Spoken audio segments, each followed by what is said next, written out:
Realme GT60 Realme UI 7 update பண்ணிட்ட பிறகு எப்படி இருந்துச்சு அப்படின்னு சொல்லிட்டு ஒரு லாங் டர்ம் வீடியோ வந்து போட்டிருந்தோம். அதில் ஒரு ஃபீச்சர் வந்து நம்ம வந்து மிஸ் பண்ணிட்டோம் சொல்கிறதுக்கு. அது என்ன ஃபீச்சர் அப்படின்னு சொல்லி கேட்டிங்கன்னா, முன்னாடி ஃப்ளோட்டிங் ஸ்க்ரீன் இருக்கும் பார்த்துருக்கீங்களா?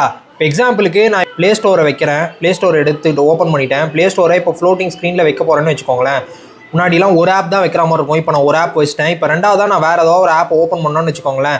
எக்ஸாம்பிளுக்கு க்ரோமே ஓப்பன் பண்ணுறேன்னா, க்ரோமையும் என்னால் வந்து பார்த்திங்கன்னா ஃப்ளோட்டிங்கில் வந்து வச்சுக்க முடியும். இந்த மாதிரி ஒரு 2 இதுவை வந்து என்னால் ஃப்ளோட்டிங் ஸ்க்ரீனில் வந்து வச்சுக்க முடியும். இதோ பாருங்க, இப்போ நான் மூணாவதாக ஏதாவது ஒரு ஆப்பை வந்து திருப்பி வந்து வைக்கணும்னு வச்சுக்கோங்களேன். எக்ஸாம்பிளுக்கு இப்போ வந்து ஏதாவது ஒரு ஆப்பு, BSNL ஆப்பே எடுத்துக்கிறேன். இப்போ அதையும் எடுத்துகிட்டு போயிட்டு நான் இதில் வைக்கிறேன்னா, இப்போ வந்து பார்த்திங்கன்னா ஆட்டோமேட்டிக்காக க்ரோம் வந்து சைடில் போயிடுது. 2 ஆப்பை வந்து அட் அ டைமில் நம்மளால் ஃப்ளோட்டிங்கில் வந்து வச்சுக்க முடியுது, ஃப்ளோட்டிங் விண்டோவில். மிச்சத்தை வந்து பார்த்திங்கன்னா இங்கே கிளிக் பண்ணும்போது அப்படியே டேப் ஆகி மாறிட்டே இருக்கிற மாதிரி வந்து மாறி இருக்குது.